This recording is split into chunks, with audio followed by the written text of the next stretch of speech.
In this video, I will talk about one of the amazing features of Smart Object. With this feature, you can save a lot of time and effort when you are dealing with clones. Let me show you what I mean.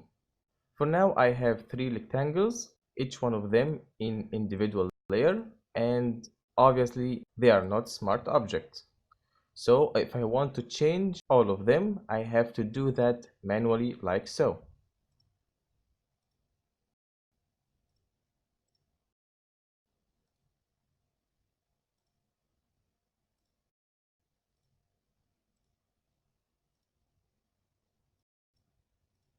It will be pain in the neck if you want to change a lot of clones.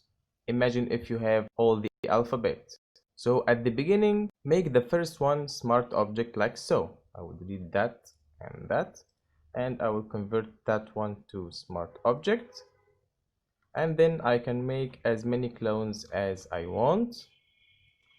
And now if I want to change all of them at once, all what I have to do is to double click on any one of them like so and change its color,